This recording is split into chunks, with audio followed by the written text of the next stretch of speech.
They thought I was just a greedy old hag, clutching desperately to what was mine. They threw my lifetime of memories in the trash, locked me out of my own bedroom, and even shoved papers in my face demanding I sign over the house.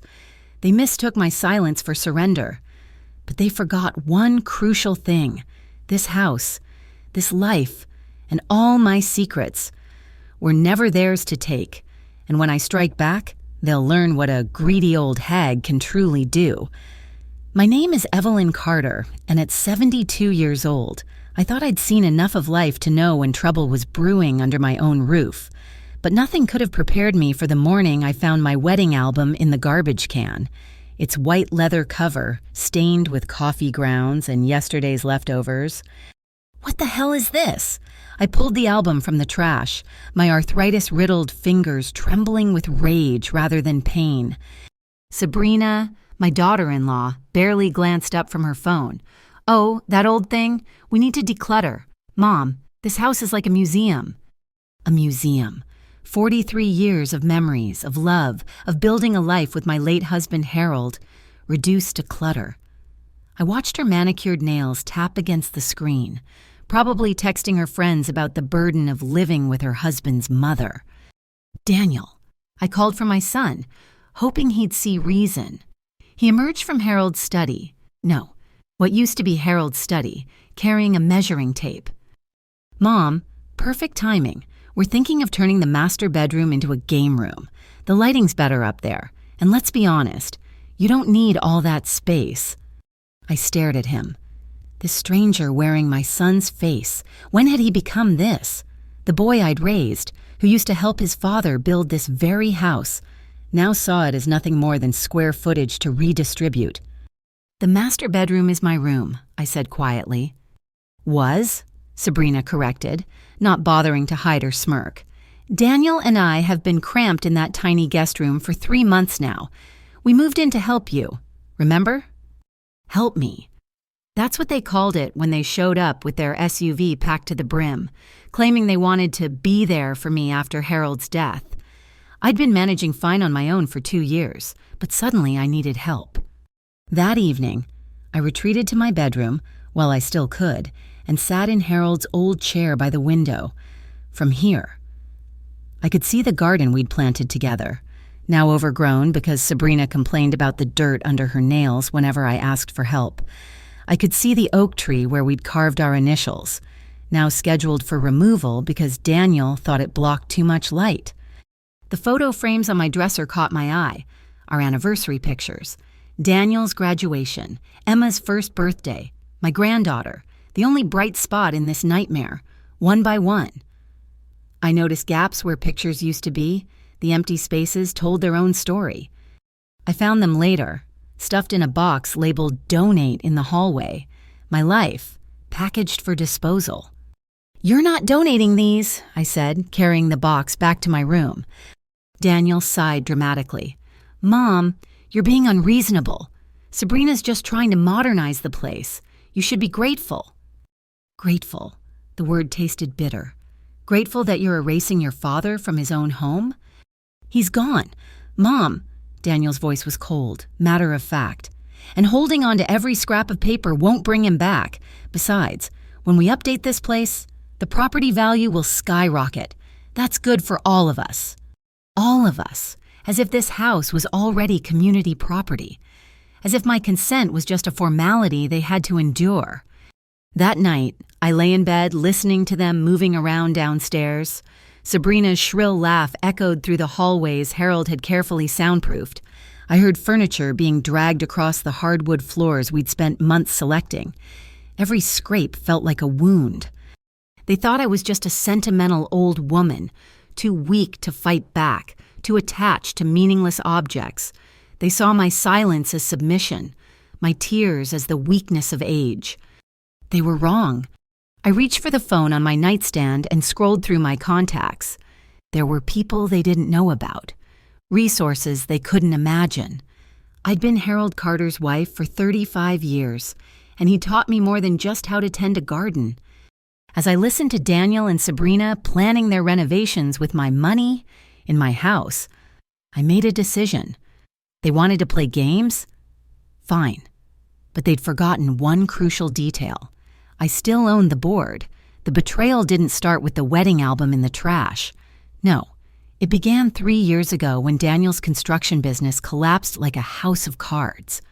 I remember the phone call at 2:30 in the morning, his voice breaking as he confessed he was facing bankruptcy.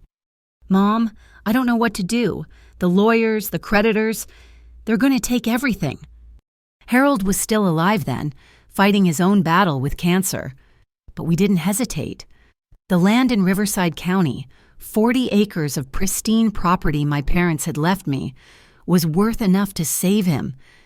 It was meant to be Emma's inheritance, a piece of family history dating back to my grandparents' time. "We'll pay you back," Daniel had promised, gripping my hand across the kitchen table. "Every penny. Mom, this is just a loan." Sabrina had actually cried that day, mascara running down her cheeks as she hugged me. "You're saving us. Evelyn, we'll never forget this." Never forget.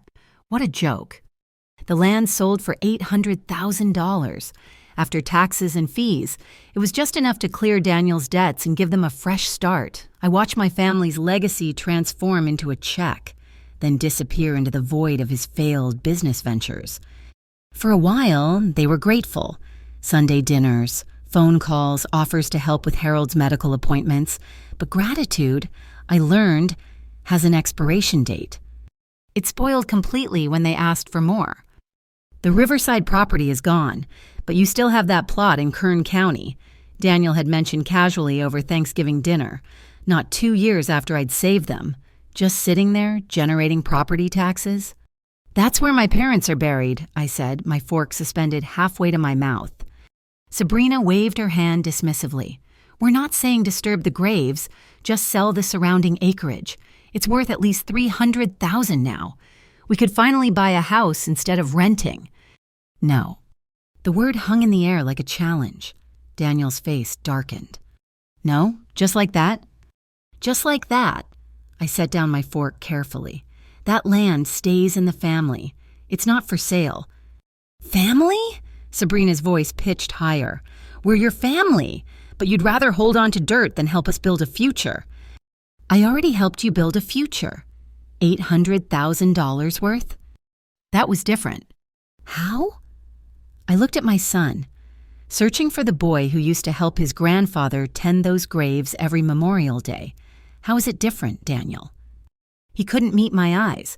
"That was an emergency. This is an opportunity." An opportunity for whom? The silence that followed was deafening. Harold reached for my hand under the table, a silent show of support. He'd been too weak to argue when I sold the Riverside land, but I knew he supported my decision now.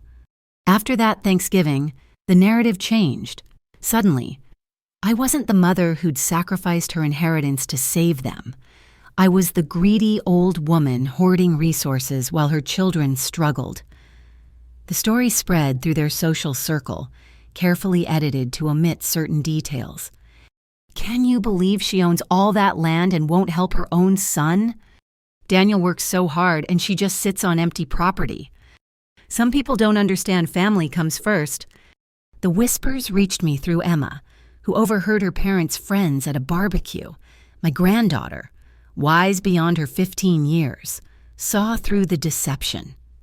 "Grandma, Mom told Mrs. Patterson you refused to help them buy a house, but didn't you already help Dad with his business?" I smoothed her hair, this precious girl who still remembered the truth. Sometimes people forget kindness when they want more. Sweetheart. After Harold died, the campaign intensified. Without him as a buffer, Daniel and Sabrina grew bolder. The monthly visits became weekly invasions, always with subtle hints about the house being too big for one person and the land going to waste. Then came the coup de grace, moving in to help. I see it clearly now. The progression from gratitude to entitlement to outright conquest. They took my first act of love, selling my inheritance to save them, not as the gift it was, but as proof that I could be manipulated into giving more. But they miscalculated. The woman who sold her birthright to save her son is the same woman who knows exactly when to stop giving. The Kern County land, with its twin headstones under the old oak tree, will never bear a for sale sign. Not while I draw breath. They called me selfish for that decision. Greedy, cold-hearted. Let them... They forgot that I didn't just inherit land from my parents. I inherited their backbone, too. The Saturday morning started like any other.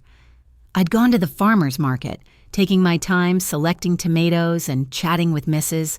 Rodriguez about her grandchildren. It was my small rebellion against their presence, maintaining my routines, refusing to become a prisoner in my own home. When I returned at 11:15, something felt wrong. The house was too quiet. Daniel's car was in the driveway, but the usual sounds of Sabrina's reality TV shows weren't bleeding through the walls. I climbed the stairs, my knee protesting each step. The arthritis had been worse lately, probably from the stress.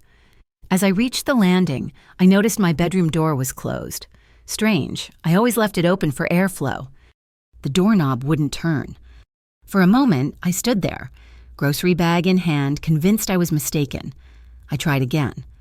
The familiar brass handle that Harold had installed himself 30 years ago refused to budge. They had changed the lock. On my bedroom. In my house. "Daniel!" My voice echoed through the hallway. He appeared from the guest room, their room, looking almost sheepish. Almost. "Mom, you're back early?" "Open this door, now." "Let's talk downstairs." He tried to guide me away, but I planted my feet. I said, "Open this door." Sabrina emerged behind him, and the look on her face told me everything. This wasn't spontaneous. This was planned. "Evelyn, we've been patient," she began, as if reading from a script. "But this arrangement isn't working. We need appropriate space, and you rattling around in that huge master suite while we're cramped in a tiny room is just selfish." Selfish? The word came out as a whisper. "We've moved your things to the garage apartment," Daniel added quickly. "It's nice out there. Mom, quiet, private. Better for someone your age." Someone my age? As if 72 meant I should be grateful for exile in my own home. "My medications are in that room. My clothes, Harold's. All moved." Sabrina held up a key, a shiny new key to my bedroom. "Don't worry, we were careful with your things."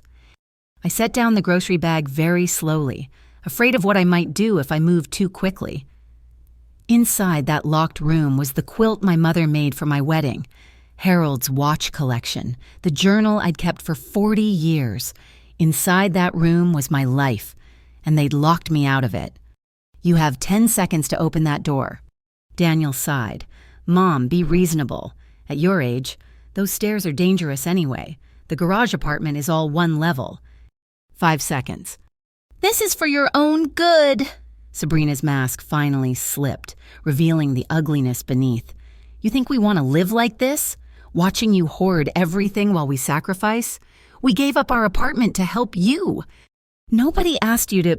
My voice was steady now, cold as January rain. "Open the door." They exchanged a look, the kind conspirators share when their plan hits a snag. Daniel reached into his pocket and pulled out a folded document. "Actually, Mom, while we're having this conversation..." He unfolded the papers with rehearsed casualness. Sabrina found a great elder care attorney who drew up some papers, just a formality. Really, power of attorney, property transfer for tax purposes, standard stuff for someone in your situation. Your situation. 2 words that encompassed their entire view of me, old, alone, disposable. I took the papers and scanned them. Hidden in legal jargon was the theft of everything, my house, my land, my autonomy. At the bottom, a signature line waited for me to sign away my life. "The lawyer said it would protect you," Sabrina added, her voice syrup-sweet again. "From scams, from making poor decisions as time goes on." As I lose my mind, she meant as I became the drooling invalid they'd already decided I was. I folded the papers carefully and put them in my purse.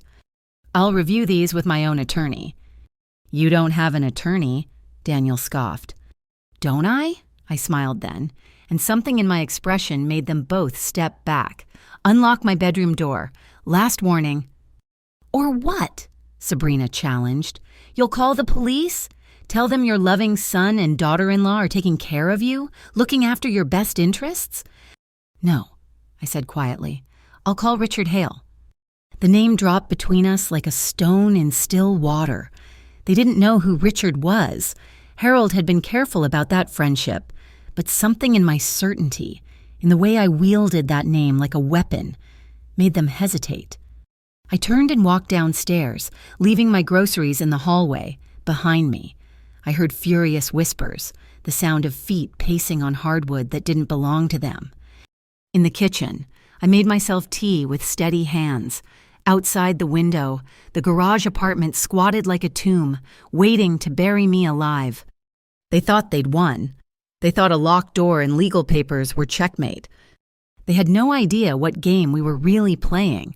Richard Hale lived in a sprawling estate 40 minutes north, in the hills where old money whispered through eucalyptus groves. I hadn't seen him since Harold's funeral, but some bonds don't require constant tending. His housekeeper answered on the second ring. Hale residence. Maria, it's Evelyn Carter. Is Richard available? Mrs. Carter, he's in the study. Let me get him for you. I waited, watching through the kitchen window as Daniel loaded boxes into the garage apartment. My boxes, my life, relegated to storage. Evelyn?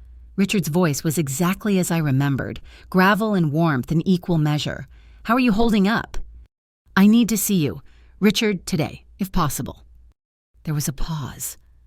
Richard had survived 3 wars and built a fortune in defense contracting. He could read urgency like other men read stock reports. I'll send Marcus with the car. 1 hour. I can drive. Humor an old friend, Evelyn, 1 hour. I used that hour wisely. I slipped into Harold's study while Daniel and Sabrina were occupied upstairs, probably dividing our bedroom like vultures over carrion. The safe was hidden behind a false panel Harold had installed himself.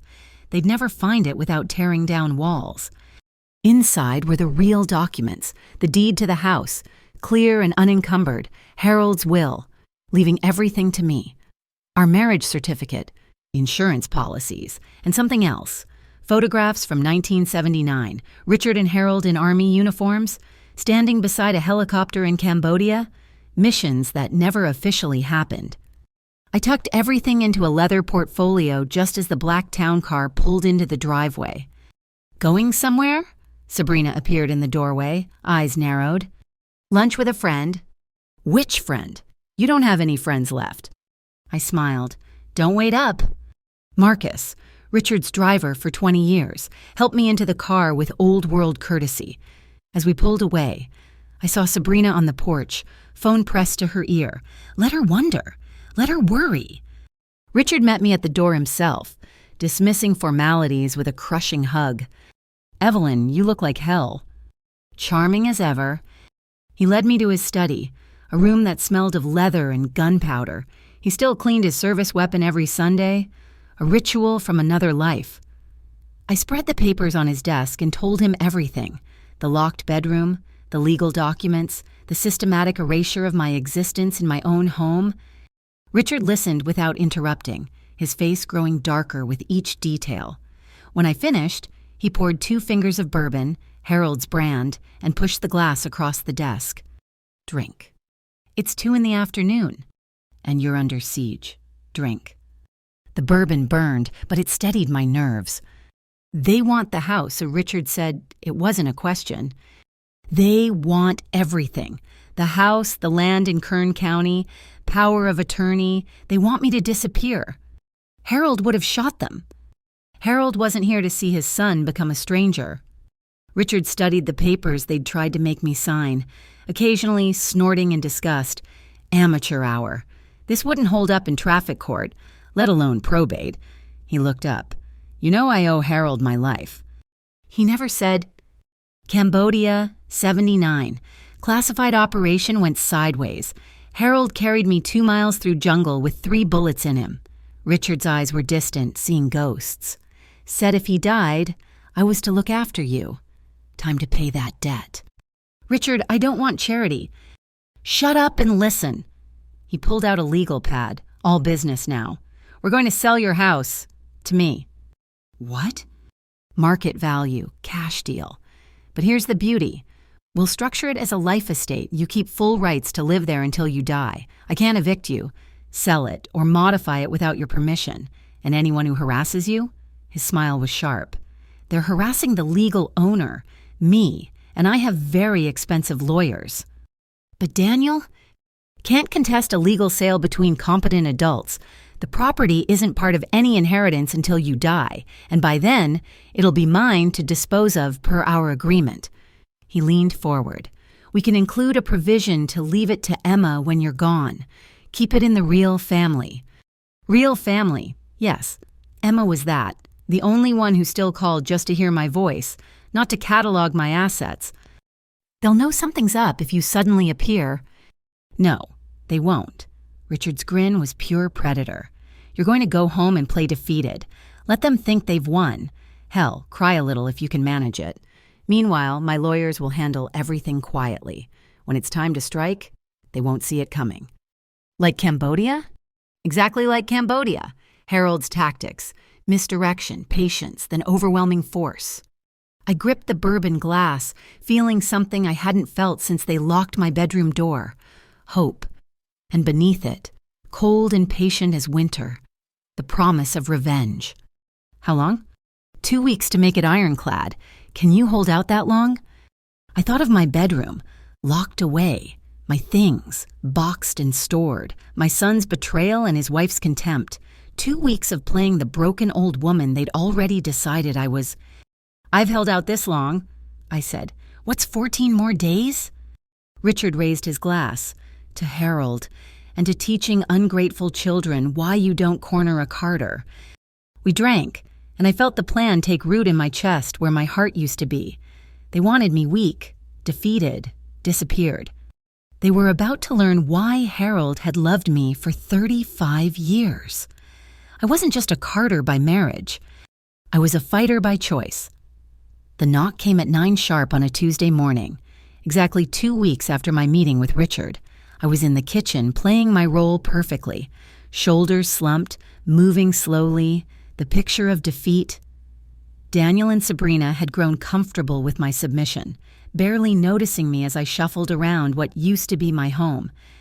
I'll get it, Sabrina called out, annoyed at the interruption to her morning yoga routine. I heard the door open, then silence, then Sabrina's voice, pitched high with confusion. Daniel, there are people here, with papers. I allowed myself a small smile as I poured another cup of tea. Richard entered the kitchen first, dressed in a charcoal suit that probably cost more than Daniel's failed business ever made. Behind him came 2 lawyers and, to my quiet satisfaction, Officer Martinez from the local police department. Good morning, Evelyn, Richard said formally. I trust you're well? Mr. Hale, I replied, maintaining the charade. What brings you here? Daniel burst into the kitchen, still in his pajamas. What the hell is going on? Mom, who are these people? Mr. Daniel Carter, one of the lawyers, a sharp-faced woman named Patricia Lowenstein, stepped forward. I'm here on behalf of Mr. Richard Hale, the legal owner of this property. The what? Sabrina's voice cracked. Patricia opened her briefcase with practiced efficiency. As of 10 days ago, this house was legally sold to Mr. Hale. Here's the deed, properly filed with the county. Here's the bill of sale. And here, she produced another document, is the notice to vacate. You have 48 hours. This is bullshit! Daniel snatched the papers, scanning them frantically. Mom would never, she couldn't.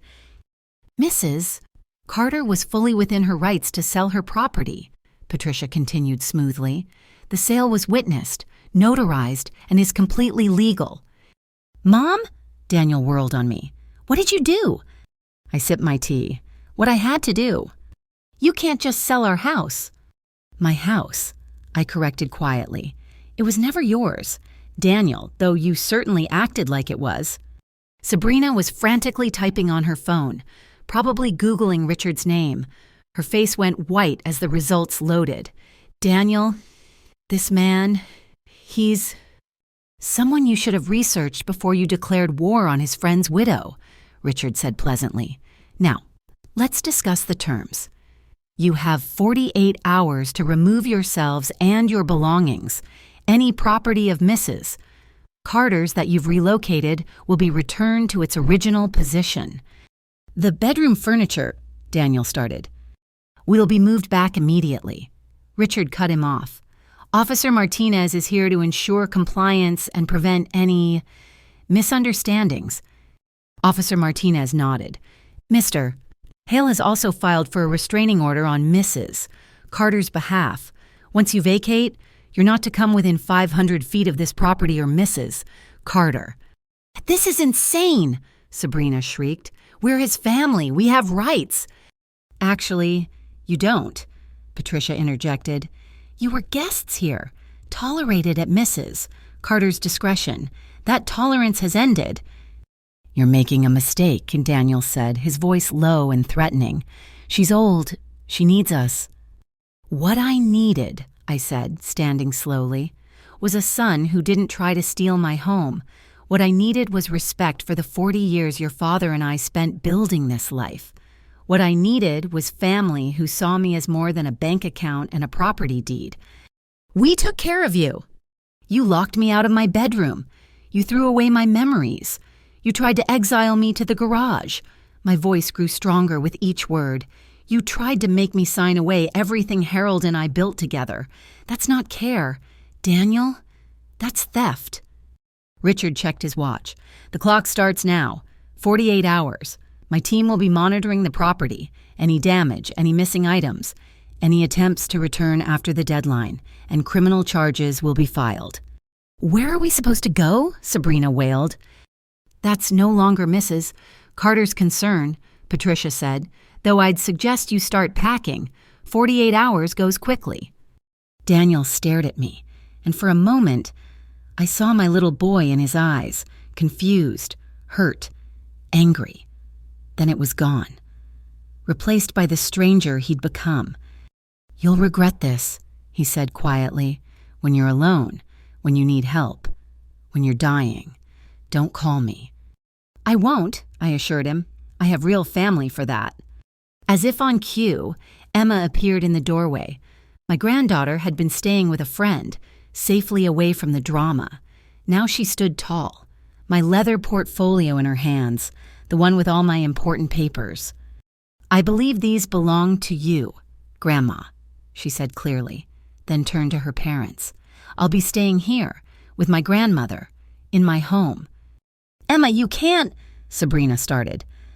I'm 16. The court will consider my wishes, and my wishes are to stay with the one person in this family who's never lied to me. The silence that followed was beautiful. Daniel's mouth opened and closed like a landed fish. Sabrina's perfectly made-up face crumbled. Richard clapped his hands once. Excellent, Patricia. Please note that Miss Emma Carter is a welcome resident. Now, Mr. and Mrs. Carter, I suggest you begin packing. The clock is ticking. They fled upstairs, Officer Martinez following to supervise. Richard settled into the chair across from me, suddenly looking his 78 years. Harold would be proud, he said simply. Harold would have handled it differently. Harold would have shot them, Richard corrected. You showed more mercy. Emma sat beside me, slipping her hand into mine. Did you really sell the house to Mr. Hale? With a life estate, I explained. I can live here until I die, then it goes to you. Sweetheart, the papers are already drawn up. What about Mom and Dad? What about them? I squeezed her hand. They made their choices. Now they get to live with them. Upstairs, I could hear drawers slamming. Sabrina's shrill voice arguing with Officer Martinez about what belonged to whom. In 48 hours, they'd be gone. My bedroom would be mine again. My house would be mine again. My life would be mine again. Grandma? Emma said quietly, I'm proud of you. I kissed the top of her head, breathing in the scent of her shampoo, the same brand I'd used on Daniel when he was young, when he was still mine. So am I, sweetheart, so am I. 3 months passed in relative peace. Emma had transformed the guest room into her sanctuary, and we'd fallen into a comfortable routine. Breakfast together before school, homework at the kitchen table, evening walks through the neighborhood. The master bedroom was mine again. Harold's photos restored to their rightful places. But I knew better than to trust the quiet. The first sign came from Margaret Chen next door, who mentioned seeing a familiar car circling the block. Then Emma's friend Sophie reported Daniel and Sabrina at the coffee shop 2 streets over, asking casual questions about me. They'd rented a cramped apartment just outside the restraining order's boundary, close enough to watch, far enough to avoid arrest. They're at the grocery store again, Emma told me one Tuesday evening, checking the security app on her phone. Richard had insisted on upgrading my system. Cameras at every angle, motion sensors, panic buttons discreetly placed throughout the house. "Let them look," I said, though my hand tightened on my coffee mug. The harassment started small. Pizza deliveries I hadn't ordered, magazine subscriptions in Harold's name, a cruel touch, anonymous calls to Adult Protective Services claiming I was being exploited by Richard. Each complaint required investigation. Each visit another disruption to our peace. "They're trying to wear you down," Richard observed during one of his weekly visits. "Death by 1,000 cuts." "They're desperate," I corrected. "The apartment Sophie saw? It's a studio in Riverside Gardens." Richard whistled low. Riverside Gardens was where Hope went to die, a complex known for broken appliances and regular police visits. "How the mighty have fallen." "They're drowning," I said, "and drowning people do desperate things." I was right. The Tuesday before Thanksgiving, Emma stayed late for drama rehearsal. I was alone, preparing dinner, when the doorbell rang at 6:45, through the peephole. I saw a young woman with a clipboard. "Mrs. Carter, I'm from Senior Services. We've received concerns about your living situation." The 4th such visit in 2 weeks? I sighed and opened the door. "Please come in. Would you like some tea while you waste both our time?" She had the grace to look embarrassed. "I'm sorry, Mrs. Carter, we're required to follow up on every complaint." "Of course you are." I led her to the living room, noting the car idling across the street, not Daniel's. They'd gotten smarter. "Tell me, does the caller always use the same phrases? Elderly woman being isolated? Possible financial exploitation?" The social worker's expression confirmed my suspicion. We went through the motions. She examined the house, checked my medications were organized, verified I had food and utilities. I showed her Emma's room, proof of family support, Richard's business card, evidence of legal representation. "Mrs. Carter," she said finally, closing her notebook, "this is the 4th complaint from the same number. We're flagging it as harassment. Any future calls will be investigated as false reporting." "Thank you," I said, walking her to the door. "I'm sorry they've wasted your time." She paused on the threshold. "For what it's worth, you seem to be thriving. Whatever happened, you made the right choice." As her car pulled away, I noticed the idling vehicle had vanished, but they'd be back, circling like vultures, waiting for me to stumble. I upgraded the security system again, added a video doorbell, installed better locks on the gates. Emma started varying her routes home from school after reporting a familiar car following her bus. "Maybe we should move," she suggested one evening, worry creasing her young face. "Start fresh somewhere they can't find us." "This is our home," I said firmly. I didn't fight to keep it just to let them drive us out. But I knew she was scared, knew the constant vigilance was wearing on her. So I made a decision. "I'm hiring private security," I told Richard the next day, discreet, but visible enough to send a message. "Already done," and he said, surprising me. "They started yesterday. Retired cops, very professional. They'll patrol randomly, make their presence known." "Richard, Harold made me promise," he interrupted. "This is me keeping that promise." That night, I stood at my bedroom window, looking out at the street where Daniel had taught Emma to ride her bike, where Harold had planted the maple tree for our anniversary, where we'd built a life I'd nearly lost. A security car cruised slowly past. In the distance, I could just make out the glow of Riverside Gardens, a cluster of dirty lights where my son and his wife plotted their next move. Let them plot. Let them scheme in their studio apartment, counting their dwindling resources. I had what mattered: my home, my granddaughter, my freedom, and an army of allies they'd never anticipated. The phone rang. Unknown number. I let it go to voicemail, already knowing it would be another pizza place or subscription service or false complaint. Tomorrow there would be more, and the day after. But I would still be here, still standing, still winning the war they'd started. "Grandma?" Emma appeared in the doorway. "Movie night?" "Pick something happy," I said, turning from the window. "Something with a good ending." She grinned. "The Princess Bride?" "Perfect. I'll make the popcorn." As we headed downstairs together, I thought I saw movement in the shadows across the street. Let them watch. Let them see what they'd lost. A grandmother and granddaughter, safe in their home, living their lives without fear. The war wasn't over, but this battle was mine. The doorbell rang at 7:15 on a Thursday evening. Emma was upstairs doing homework, and I was settling in with a book, one of the mysteries Harold used to tease me about. Through the security monitor, I could see them clearly. Daniel and Sabrina, standing on my porch like specters from a nightmare I thought I'd escaped. They looked terrible. Daniel's clothes hung loose on his frame, and Sabrina's designer outfit had been replaced by faded jeans and a stained sweatshirt. Desperation had carved new lines into their faces. I activated the intercom without opening the door. "You're violating the restraining order." "Mom, please," Daniel's voice cracked. "We just need to talk. 5 minutes." "The restraining order?" "We know about the restraining order," Sabrina snapped, then caught herself. "We're not here to cause trouble. We're here to apologize." Apologize. The word sat strange in the air between us. "And to ask for help," Daniel added quietly. "We've lost everything, Mom. The apartment, our car. We're living in Sabrina's sister's basement. Please, 5 minutes." I shouldn't have opened the door, but somewhere beneath the armor I'd built was still the mother who'd bandaged his knees and cheered at his little league games. I pressed the button to unlock the door, but kept my finger near the panic button Richard had installed. They entered slowly, as if afraid the house might reject them. The living room that had once echoed with their demands now seemed to dwarf them. "Emma?" I called upstairs. "Please call Mr. Hale. Tell him we have visitors." "Grandma, should I?"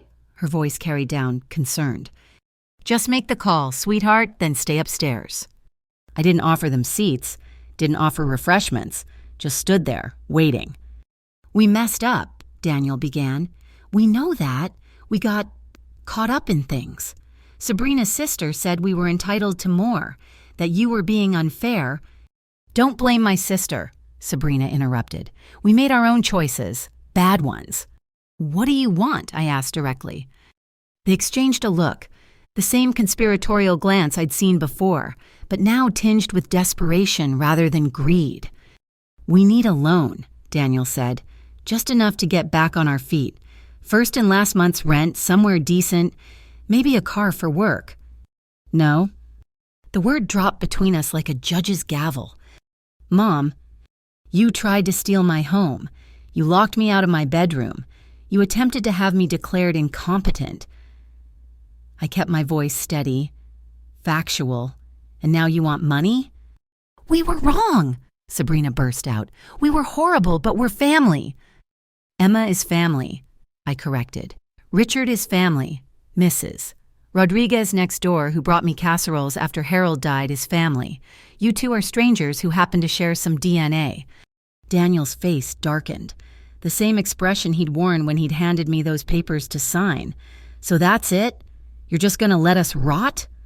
"I'm going to let you experience the consequences of your choices." "You vindictive—" Sabrina stepped forward, and I saw something in her hand, metal, sharp. Time slowed. She raised the knife, a kitchen knife, probably from her sister's drawer. Daniel grabbed for the door, blocking my exit. They'd planned this. Even desperate, even broken. They'd planned this. I pressed the panic button in my pocket. "Give us what we deserve," Sabrina hissed, the blade shaking in her grip. "Or I swear." "You'll what?" I asked, surprising myself with how calm I sounded. "Kill me? In my own home? With security cameras recording everything?" Her eyes darted to the corners where the cameras sat, red lights blinking steadily. "Emma's upstairs," I continued. "She's already called Richard. Security patrols every 30 minutes. You have maybe 5 minutes before—" Sirens, beautiful. Wailing sirens growing closer. "You called the cops?" Daniel's voice pitched high with panic. "Panic button," I explained. "Silent alarm. They'll be here in 2 minutes." Sabrina dropped the knife. It clattered on the hardwood, Harold's hardwood, and she fell to her knees. We just wanted—" "I know what you wanted," I said quietly. "You've always wanted what wasn't yours to take." Daniel was at the window now, watching the street fill with red and blue lights. "We have to go." "Where?" I asked. "Run, and they'll add fleeing to the charges. Stay and face what you've done. Either way, it's over." The door burst open. Officer Martinez entered first, weapon drawn, followed by 2 other officers. The scene was clear. Sabrina on the floor, the knife between us. Daniel frozen by the window. "Weapons," Officer Martinez commanded. "Both of you, hands where I can see them." What followed was swift and professional. Miranda rights, handcuffs. Sabrina sobbing as they led her to the patrol car. Daniel silent, not looking at me, not looking at anything. "Are you hurt, Mrs. Carter?" Officer Martinez asked after they were secured. "No, just tired." Emma flew down the stairs and into my arms. I saw everything on the security feed. I can't believe they... with a knife. "Shh," I soothed, holding her tight. "It's over now." Richard arrived as they were taking statements. Patricia Lowenstein in tow. Attempted robbery. Violation of restraining order. Assault with a deadly weapon. The charges stacked up like building blocks, each one another bar in the cage they'd built for themselves. "They'll do time for this," Richard said quietly as we watched the patrol cars pull away. "Real time." I nodded, feeling nothing, no satisfaction, no regret, just empty. "You did everything right," he continued. "The cameras, the panic button, staying calm." "I know," I interrupted, "but they're still my blood. My son—" "No," Emma said firmly, surprising us both. "Family doesn't do what they did. Family protects each other. Like you protected me. Like Mr. Hale protected you. That's family." She was right. This wise child who'd seen too much. I pulled her closer, drawing strength from her certainty. "Will you be okay?" Richard asked. "Both of you." I looked at my home, still standing, still mine. At my granddaughter, brave and loyal. At my friend, constant and true. "We'll be fine," I said, and meant it. "We're home." The courtroom was smaller than I'd expected.